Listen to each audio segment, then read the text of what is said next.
push up in a Rari with Ferrari, and you know BT. Ask your crush, do you like me? Mental health check, talk to me. Somebody got you effed up. Call and get it off your mind. Catch us in the A, turn us up while you in traffic slime. Welcome to the greatest show on earth. Yeah, this the baller alert. Yeah, this the baller alert. Yeah, this the baller alert. Welcome to the greatest show on earth. Yeah, this the baller alert. Yeah, this the baller alert. Yeah, this the baller alert. Brought to you live from Atlanta, Georgia. Welcome to the Ball Alert Show. I go by the name Ferrari Simmons. I go by the name, BT. Lou Will in the building. Hey! That's a cool y'all energy. What's good? That's the coolest guy ever. Brought to you by Revolt. Brought to you by Revolt. How you doing, brother? I'm good. How you doing? What's up, y'all? First of all, this is an honor. We always been rocking, but I've never interviewed you before. I never do business with my friends. Yeah. Yes, you do. Who? You and Spank got a whole show together. It took us 20 years to do that. Shit. I've been doing Spank since 0405. Man, I don't even know how to start from the beginning, but so I've been tapped into Lou Williams for a very long time. 2005, Mr. Georgia. 3-time NBA Six Man of the Year, right? I forgot the number pick you were, but you went to the 76ers. That don't matter. And then, man, you know, the infamous, that Drake record. Yeah. Called Lou Will. I don't know if anybody knows, like, you have a song that Drake named after you. Yeah. All these big rappers was naming you. I just feel like you one of the coolest people I know. Appreciate it. Inside and outside of the industry because Man, you so humble.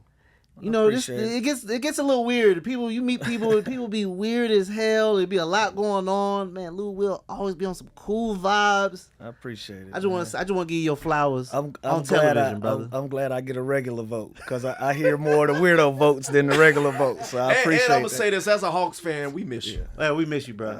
That was one of the best days of me as a Hawks fan because I love the Miami Heat, but I really I love all Georgia sports. I want to know Hawks. something crazy Hawks. about me and the Atlanta Hawks. Is obviously I've always dreamed about playing for my home team and like playing for the Hawks. I played for the Hawks 2 separate times in my career, and both times were the worst runs of my career. Yeah. I never put on for Atlanta in an Atlanta Hawks jersey. Yeah. Wow. The first time, But I your was second here, time, you did have a good playoff run. I was decent. A lot of it's some guys that are killed to still did what I was able to do. For sure. But it wasn't what I did for other organizations and teams. I wish I could have did that for the facts. city. Like my first one, I had a really good first year, and then I tore my ACL early into my second season with the Hawks. Ended up getting traded the next year once I got healthy, and then I came back. I was old when I came back. You still dropping buckets But you came your second tour, back with a purpose because I feel like we needed that vet energy and that actually helped us a lot going into the playoffs. I remember that series versus 76ers. You gave us quality minutes and quality points at pivotal moments. I was like, No, I told him I still was scrapped now. I still had my jumper with me. Yeah. But it just, I was just at a point in my career where, Atlanta had a lot of young guys, had a lot of young talent that they were trying to mold into the core that they ended up being for another 2-3 seasons before they just traded Dre.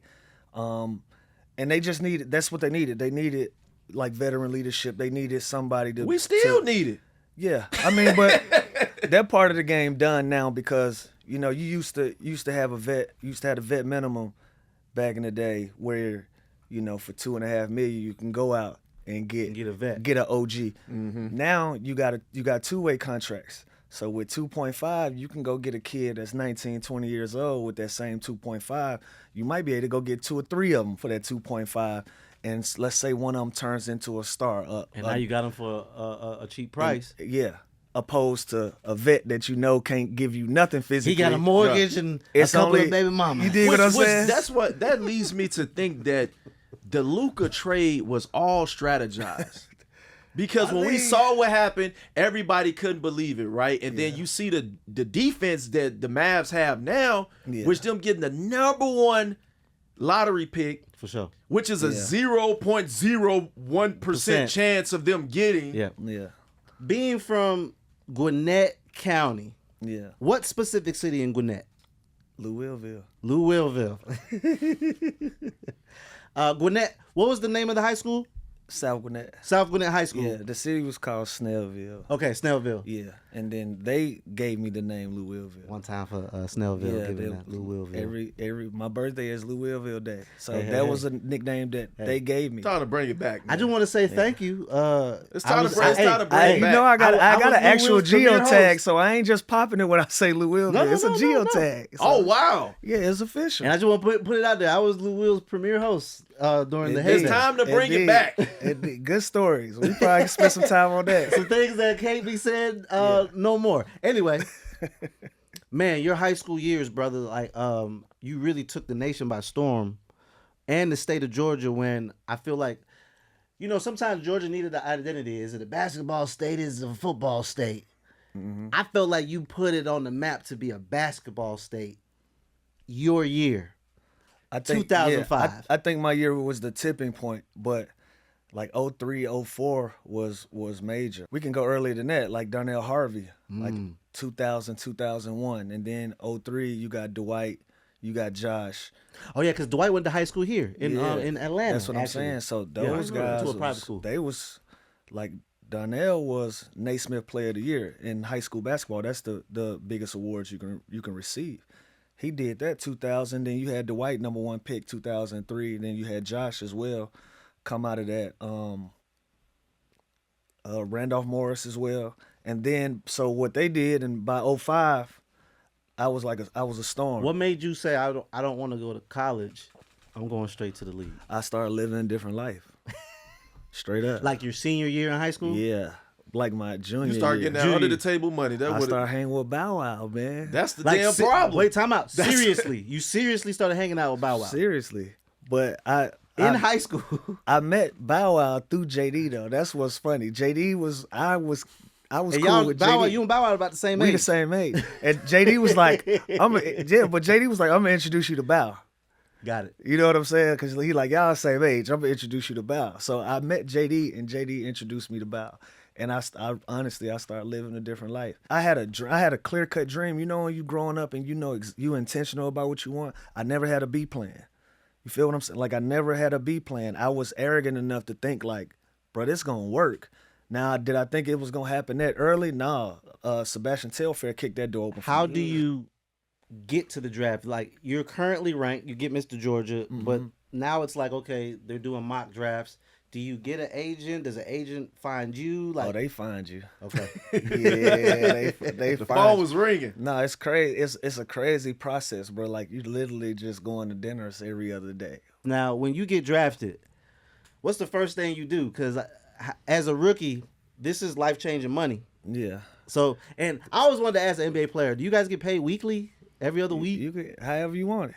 What do you mean? You can get it. You get it up front? some of it. Damn. So how long? You can get it up front, 2 weeks, whatever. How long does it take when you get drafted? How long does it take for that money to hit your account? That's what I want to know. Expeditiously. Oh, No, So you I'm get it playing. right? No, I'm playing. It's like the first pay period of the season. Okay. Which is usually like November 15th. To sit preseason. Wait, so you get drafted in summer, you gotta wait till November? yeah, to that's- get paid? That's why you better have some endorsement Oh, money. there you But go. you can get some. I mean, you can get. You gonna get some endorsement. Yeah, and they give you a little. Oh, okay. Sign a Yeah, bonus. It's just Okay. gonna come. Yeah, it's gonna come out of the first one. But your first official check is usually November 15th, the first pay period. Got it. Got you. And then, how did you learn to adapt to an NBA season? Because a high school season, because you didn't do college. Well, I ain't so play. So Got it, 'cause you tore your ACL. Okay. No. Wait, when I what? got drafted, I wasn't gonna play. I got drafted to the Philadelphia To the 76ers, 76ers. so you didn't play as I played a the lot. same. I didn't play at all. Oh. Nah, I played. I think I played a total of 23 games my rookie season. But you and all of practice them a lot, was- though. Yeah, practice every day. Okay. Play is a different thing. Got it. I practiced my butt off though. I was in the practice gym. Because you got drafted at the 76ers when it was goddamn. I was they right was- after the storm. Okay, right after the They storm. had just, they had just lost they to the had Lakers just not broke too that long team ago. up. Yeah. Okay. 2005. Like when I got drafted, Aaron McKee was my teammate for a week, and then he got traded. Damn. Like Eric Snow, same thing. So all of them iconic guys that was on that group, they was leaving as I was coming in. Okay. I literally spent 2 weeks with both of them, Damn. and they was gone. Did that make you see like how the business, like damn, the NBA is a business? Not at that time, because I was just wide-eyed from my experience. You were just happy that you was I in was the just NBA. in, yeah. So like, I really wasn't even soaking everything up like business-wise yet. I was like, yeah, AI. Yeah. You know what I'm saying? Like Tracy McGrady, like, oh, like I still got the big eyes. Yeah. You know what I'm saying? And so those were the experiences I was soaking up. I was soaking up just having fun, being an 18-year-old kid in the NBA. But the business, I wasn't even tripping on the business. It took me 2-3 years to worry about business because I was just so big-eyed and worried about myself. And you fighting for a position too when you get in the NBA. Somewhat I was. What I will say is they did me a solid, and I slid to the second round. I wasn't in shape for my pre-draft workouts, so I slid. I got drafted 45. Second round is non-guaranteed deals, but because I was coming out of high school, they gave me a guaranteed deal. So I got a deal if I was a first round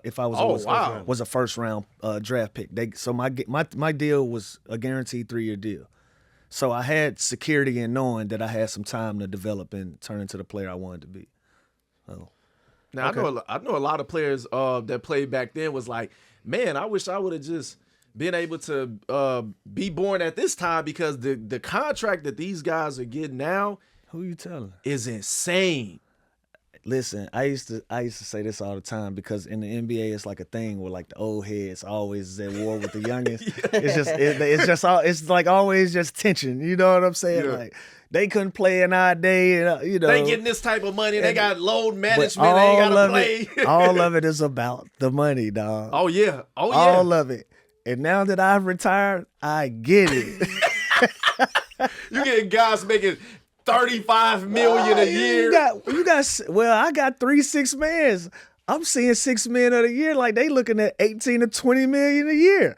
I'm hot. I'm like, what's going on? What's going on? But that's a credit to the business. That's where the business is. So you're in the league, second year, third year. When does Lou Will start to get his foot bearings on like, okay, I know what you wanted to say, but you didn't say it because I was gonna say pause.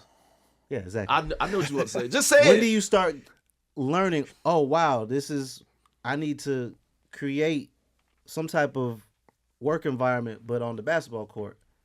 When do you start learning, okay, the offense and, okay, I need to insert myself or your role, or when does this all make sense? This is the thing about the NBA. It's like a pecking order, right? It's like your time coming, youngin', but you figure this out first. And so my whole first year, it was understood I wasn't going to play much. So everything was like an internship to me. Practices, anything. Like I was just getting the opportunity to be here, learn, you'll play at some point. If I got in the game, that was like a holiday to me. If I got 3-4 minutes my first year, bet. I ran it up best I could. You know what I'm saying? My second year, I came in a little bit more intentional about being a little pushy about my goals. You know what I'm saying? So that's when I kind of started like, I'm ready. And they like, nah, I'm ready. I bust anybody ass in here, I'm ready. And they was, hold on, we still got vets, we still got a lot going on. Going into my third year, it was undeniable. Like, I went to the G League for I played in the G League for 3 games. And my third game, crazy thing was we was in Fort Worth, Texas. And so I had to get on a bus with the whole team from Fort Worth, Texas to Little Rock, Arkansas. 9-hour bus ride, get to Little Rock, Arkansas. Literally the first 30 minutes I'm in my room, my phone rings and they call me back to Philly. They told me I need to get on a flight immediately to go to Philadelphia. And I said, what's going on? And they said, we traded AI. We need you to be back tonight. And I got back to Philly. We was playing, I never forget, we was playing the Washington Wizards. And I got there at halftime of the game. And I played the second half of that game. And I never looked back since. That's what's up. But it came through my big homie getting traded. That's how I got my opportunity. 45 minutes a game opened up. And they needed me to play. And I never looked back. And I see that you and AI are still cool to this day. I talked to him yesterday. That's fire. AI is a cool ass dude. I talked to him yesterday. That's fire because, you know, he got traded, but you still... No, that's my man's. Pots and Pans. That's my big brother. I talked to him yesterday, He called my mom Sunday for Happy Mother's Day. So that made me happy knowing that she got that phone call. For sure. So that's like my real big brother. So how was your time? But wait, real quick, the last one, Long Live Trouble, man, that was the last one. Yeah. School. Is that more so the reason why? That was a big part of it. Big part of it. That was his passing was a big part of it for me. Because it messed me up. That's the last day I saw him. School became like Infamous. he became like the guest of honor. Yes. Yeah. You know what I'm saying? He came and dunked everybody like in for the water. years. He Yeah. would. If the party was always cool, and then he come in there with whole East Side, throw everybody in the water. But that started the party. Like he never was disrespectful towards anybody. Everything was in all good fun. You'll never hear somebody 15 years from now trying to say something different. Like it was all in good fun. Man, them dudes, him and his whole crew would come to my crib and have a ball and treat everybody with respect and made it more fun for me. So kind of trying to plan it and go through it, it just kept running in my mind like it ain't gonna feel the same, and my spirit wasn't even right to even have that many people at my crib at that time anyway. Like it was a lot going on in Atlanta. I ain't understand the energy that the YNs had for the city, and I wasn't gonna set the scene for that to be another spot for them to start tripping at that time. So it just didn't feel good, so I ain't do it. Yeah, Long Live School, man. He was one person that was just always good energy. Always. You know, he rolled with his guys, the same guys, and you know, everybody was just always cool. And that's real rare to see, you know, rappers around other positive people. You know what I'm saying? Because you used to rapper come around with 20 dudes, you like, all right, I don't know how this gonna go. You know, these guys in the spot. Yeah, that never was my experience with School. I really want to get into the part where we in Toronto. Yeah. Toronto knew Will. Yeah. It was a short time and a fun time. Man. You became infamous out there real quick. It hit hard. It was Now, different. I know, you know, AI gets traded. You doing your thing in Philly, and that's when I start hearing the Meek Mills, shout out Lou Will, blah, blah, blah, blah, blah. What was the moment that happened in the Toronto situation? That came through Atlanta. So when I tore my ACL from the Hawks traded me to Toronto. Yeah, so you went to Atlanta, then Toronto. Yeah, I left Philly after 7 years. I was in Philly my first 7 years. Okay. I was a free agent after that, so I came home. My second year that tore my ACL. Mike Budenholzer was the coach at the time. I remember. He pulled me in the office. He like, yo, I don't think you're gonna be the same player again. He was like, I don't think this gonna work here. I'm gonna do my best to find you somewhere this summer where I feel like a better fit for you and you can continue on your career. And I hope you can get back to where you was before your injury. And so he traded me to Toronto. But I respect the fact that he looked me in my eyes and said that. Yeah, I was about to say that's real. I respect the fact he set me down and so it was no surprises. So by the time I got traded, That's real. Yeah, by the time I got traded, it wasn't nothing. I just wanted to know where. You know what I'm saying? So got to Toronto. I thought I was done. Like I think that was my 10th year, my 10th or 11th season at that time. And I was like, that was a good run. Like, 10 years, I can live with that. Yeah. You know what I'm saying? I did a solid job. So I went into Toronto on my, I'm going to do whatever. I got one more year to, I'm going to just have fun. And Kyle Lowry, DeMar DeRozan, Chuck Hayes, Amir Johnson, James Johnson as well. They was my crew when I went to Toronto. And I told him my plan. I said, I'm going to probably retire after this season. But while we here for this 1 year, we going to have some fun. And I'm going to play free, and I'm going to do what I want to do, and I'm just letting y'all know that's what I'm on. Mm-hmm. They like, all right, bet. We rolling with you then. But this ain't your last year, though, bro. This going to be your best year of your career. And that's what it was. That's what it turned into, man. I had the best year of my career. I won my first 6-man in Toronto. I had a lot going on in my personal life that was cool at that time. Ended up getting a song from Drake. So that was crazy. I had the soundtrack. I had the trophy. Yeah. I had the support of the city. I had an amazing 1 year in Toronto, and then, they told me I got to go up the street or something. I got to go find somewhere else to be because I had it. It was two turn. It was two turn. That's BT. That's the best way to put it. He got Drake rapping battle. That's the He got best two way. girlfriends. That's the best way to put I it, ain't gonna lie. BT. I ain't They gonna said lie. he doing too much up here. He got to Hey, go. I ain't gonna lie, that He because got you was to popping go. before that. But boy, after Nah, the that 6 did man all- and the Drake situation and the personal, it was just like a quadruple factor. It was a great time. Prices was up. I ain't gonna lie. After Toronto, correct me wrong, you go to I went to the Lakers. there you go, because I'm over here like Yeah. that's Tinseltown now. Yeah, I went to the Lake Show for a few. You play with Kobe. And I went to Houston for a cup of coffee. Then I came back to LA. Clippers though, Clippers this time. I like Clippers Lou Will too though. That's my That- best run. That Yeah. was Clippers Yeah. Lou Will. When I'm done, which I am, I'll probably be remembered as a Sixer and a Clipper. For Yeah, sure. yeah. I like T. Lou Will too though. I ain't okay. But that was just the fun. That was just Okay. an iconic year. He was in his But rapper Clippers era. Lou Yeah, Will. like nobody had But a Clippers, year like I everybody had. wanted you to be a starter. Everybody was like, No, you were a starter, but you were. Yeah. This is a fan. I started a lot. I think people forget I did start Start a a lot lot. of games. You did. And give Doc Rivers his credit. He still would bring me off the bench enough for me to qualify As to a still starter. win the 6 Man of the Year Correct. award. oh. See what I'm saying? Correct. So even though I didn't start games, I was in the game at What year? 4 or 5 What minutes. year Yeah. are you in your career with the Clippers? Are you like I'm- 13, 14? I was in, I want to say 13. I was with the Clippers from the tail end of 12, 13 to 17. Because like, Hold man, on. How many years was I Man, do with we the need to Clippers? Google this? I feel like it. Who don't I'm know? asking Hold the up. man himself. It's 17. He don't even know. I got all right. I did 17 years. Okay. 7 with Philly, Philly.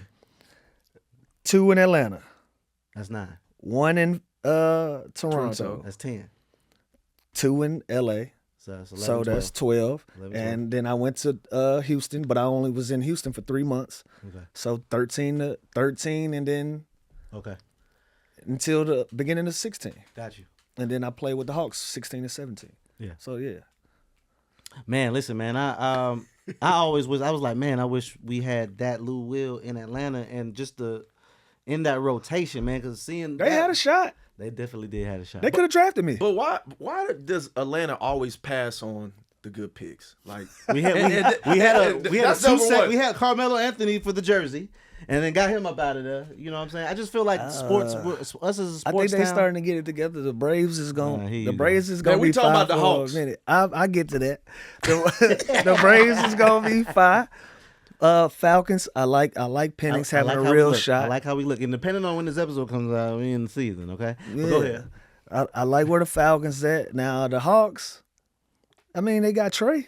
I think they did right by Trey. Trey gonna leave. Yeah, but But it's. I mean, if he do, what is this? they were screwed again. That's an 8-year run. If he do, it wouldn't be his fault. Yeah, exactly. what do you- And that's the point what of do the you think the conversation. possibility of Trey staying with Atlanta? No expert opinion, strictly as a fan and as a friend of Trey. We've probably. I'm not saying that in Atlanta, bro. Yeah, Yeah. don't say it. Don't say that, Lou. Nope. I don't know. Okay. If you was I don't know. if you was Trey Young and you've been here almost 8 years, this is about to be his 8th season. Hypothetically speaking, I would at least start listening to other opportunities. Okay. For sure, he should definitely do with Giannis. I would at least, but also y'all got to think on the business side of it. They probably trying to figure it out too. You said something so profound the other day. Well, it's a clip that resurfaces. Let's hear it. And it's about how NBA players should manage their money Oh yeah. because you're only in the league for a certain amount of time. Yeah. And that's a big deal. You're not going to be able to sustain that lifestyle, or could you sustain that lifestyle should you make the right decisions? I just thought that was very profound, and I could respect that because you're talking about the breakdown of money and how it can change from time. Yeah. And now you got a mortgage, now you got houses, and now you're taking care of all the people, you got staff, so whatever it is. You got all of that. I just wanted to talk about that briefly again because I thought Yeah. that was important for some of these I was young speaking from players. experience. Like, be clear. So I wasn't preaching down to nobody. I was speaking from experience, from trial and error, from me messing up a bunch of money throughout my career. How much Being a money young did you guy. mess up, dude? If you could put a price tag, Ain't no telling. okay, Ain't no telling. in the tens of millions. It'll change everybody. You ever day. made a bad purchase that I know it'll do that. It'll change everybody's day. If I get all of it back, it'll change everybody's day. You ever made any bad purchases that you like, damn, I should never spent that? Yeah, that jit. Every day. Every day. That's what I'm saying. It becomes relative to how you living. Like if you got what you feel like is disposable income, You're gonna dispose of it. you and you young and you feel like it's never gonna stop. And you know, every 2 weeks you about to get that. You gonna get a little power up. Yeah. You do what I'm saying? Every 2 weeks, you know you finna get a little Popeye Walking spinach. to practice with your chest out. Boy, y'all get paid today. You dig what I'm saying? So it's easy to mismanage your money because you're not considering everything that you starting to pile onto the plate. You see what I'm saying? You don't got mama the crib, you got bro the crib, you got payroll, you got your regular bill, you got life insurance, mortgage. Start adding up, cable bill, light bill, all the little ones, your agent fee, everything. You're not factoring that in. Fee. You're not factoring none of that in. You just looking at the top dollar, the amount, and you trying to figure out, I can get up in there, but you're not really sitting down. And a lot of times we got people that's managing our money. But what I love about the young guys right now and this new generation of dudes, man, because they make so much cheese from opportunities they create for themselves, they're way more knowledgeable about the cheese and being their own bosses and their own entrepreneurs opposed to say our generation. So that experience is person to person, bro. Okay. And they got the internet now. Like the internet, you can literally Google anything. But the question that I want to ask you is, how drastically does that pay change when you just retire? When you say, all right, What you mean? like, do you still get paid like the same amount? Again, it depends on how it's structured. But when you retire, you retired. So you literally can be a guy that make $700,000 every 2 weeks. So say you make let's say you make 1.4. I mean, think about it. You make 1.4 in a month. And you retire, and ain't no 1.4 coming next month. It's literally done. Just stop. Yeah, but your responsibilities, your overhead, Keep going. all of that is still the same. So if you ain't stacked it up in the back room, or you got some plays that you done made, now you gonna fight for a minute, but you got to start bringing. You gotta get back to 1.4 to sustain where you at. So that's why you start seeing a lot of downgrades. You know, I don't think these guys, the new generation, is ever gonna go broke. The type of contracts they shouldn't. They shouldn't. The contracts is huge, but shouldn't. should. Like, you getting Everything is all, 280? but everything is all relative. BT again. You right. You right. Your 280 I'm life speaking is as a fan. if you got 280, you got a bigger budget to do something stupid. Yeah. Right. Yeah. And a lot of times we do that. Like my thing, what got me in some hot water was I probably was too generous and gracious. If my homie trying to start up a business, here you go. Here you go. You know what I'm saying? Because I always try to just keep people out my pocket. My way of keeping you out my pocket is I invest in whatever you got going on. If you mess it up, don't come back. That was my way of, but I probably did too much of that. You know what I'm saying? And I think that's where it can get tricky for a lot of us, man. Like just overhead. It ain't because you out here blowing it and spending it. It really be overhead. You know what I'm saying? So what made you get into podcasting? Because I felt like that was dope, and I love hearing podcasts of former players because now I can hear it from a perspective of an accurate analysis. I was bored. I was bored. I was trying to figure out what my next act was. Okay. What was my next phase in my life? What was the purpose? I always had said after I retired I was gonna take 2 years off and just be regular, do nothing, be a dad, show up at every event I can show up to, be a regular person, go grocery shopping. I don't want no attention. I don't want to be on TV, no nothing. I said that was like my 2-year plan. After that second year, I was getting a little antsy. I wanted to do something. TV opportunity came about first with FanDuel. Got a call to ask me was I interested in doing some TV and joining Michelle Beadle and Chandler Parsons. I never had done TV, never really thought about it.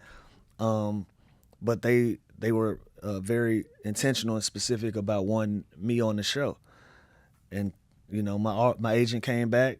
He told me the number. I said, you know, I probably can figure out how to do TV.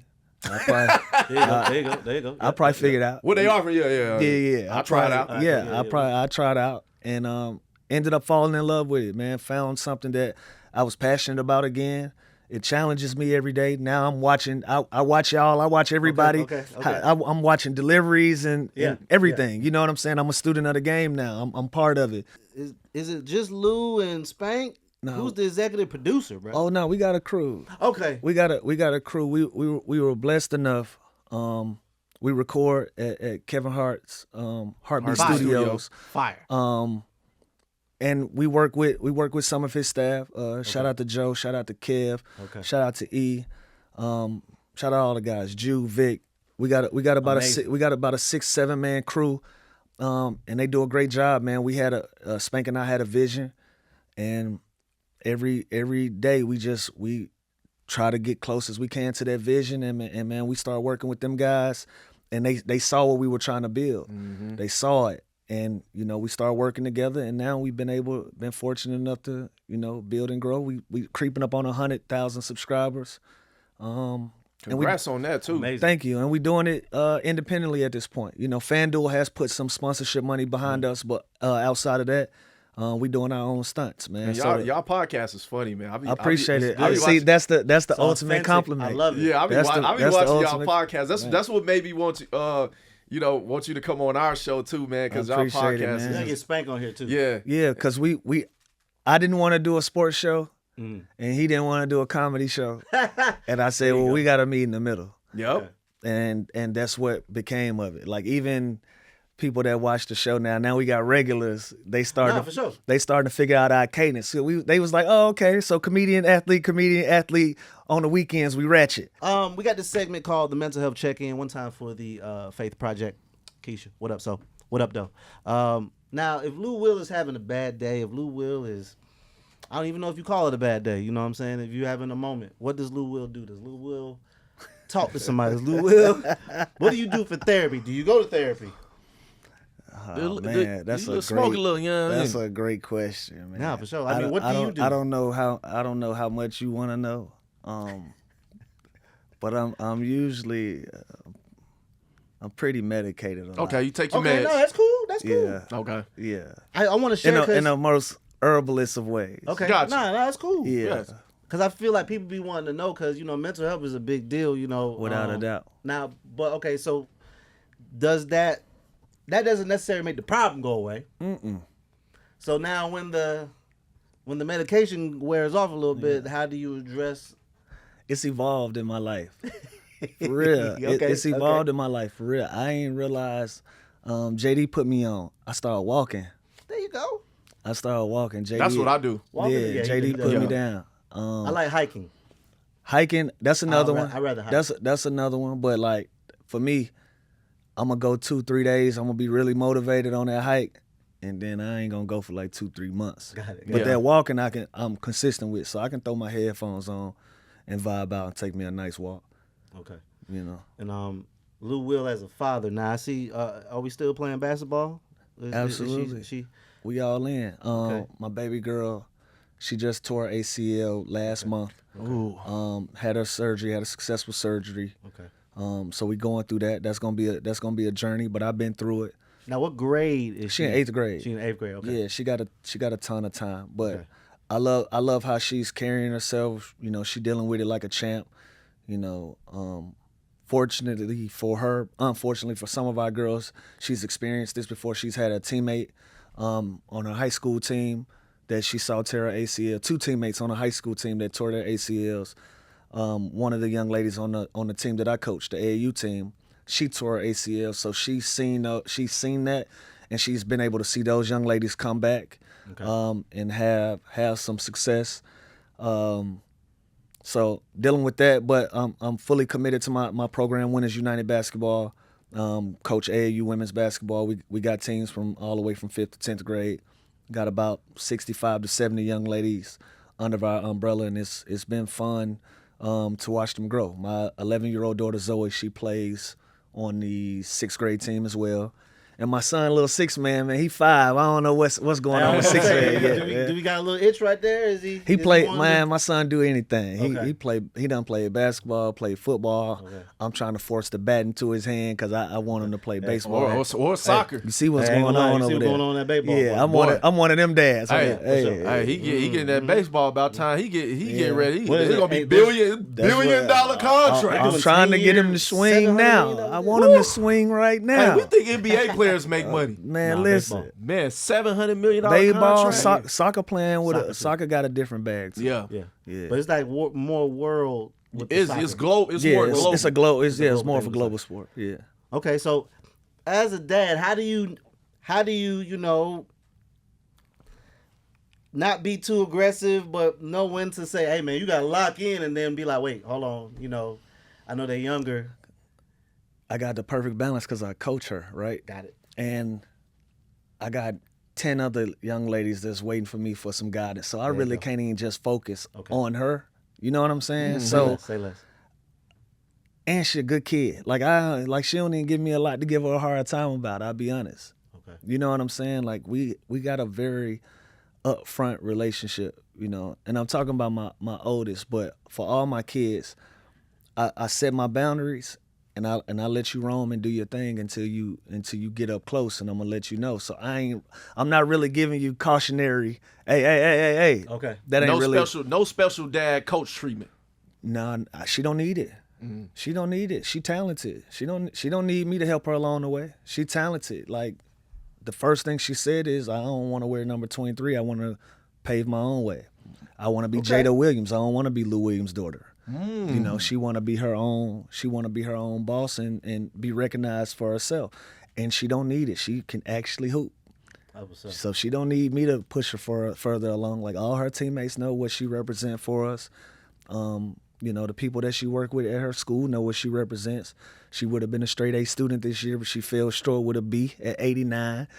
Teacher could have gave us that little, you know what I'm saying? But Hey, Miley, bro. but she don't, bro, she don't need it for real. Say less. She represents herself extremely well in any court that she step on by herself without my influence. That's what's up. For sure. That's good because I could feel like a lot of kids, especially, with them having parents that's in the NBA and stuff like that, will, it'd be a little tough because it's a lot of pressure, right? It's a ton of pressure on kids. I think it's different for me because she a young woman. Man, this is my 14-year-old son. People are already, you see it now with other guys, so we get some of that attention, but I'm happy that I'm on the women's side and I can kind of navigate it a little bit more peacefully until my son. All right, so before we get out of here, is Lou Will living or surviving? Shit, man, I'm probably doing a little bit of both every day. I make the best of every day I got, man. Okay. So I will say I'm living, but we all one day away from Living or surviving. You feel what I'm saying? Yeah, so today, on this good day, I'm living. For sure. There it is. Lou Willville, man. We appreciate you pulling up on the Ball Alert show. You are welcome on Ball Alert as much as possible. And long live Trouble. I definitely miss Lou Willville. On my mama. But hey, I gotta pay y'all a compliment real quick. The fact that y'all just did this with no notes or no nothing.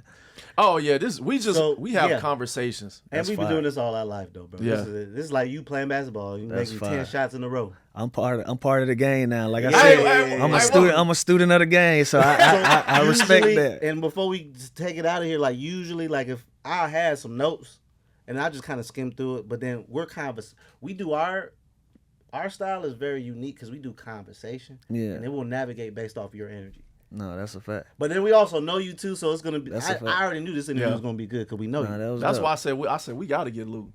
That was Nah, facts. I had Appreciate reached out to you, then he reached out to you. I was like, oh yeah.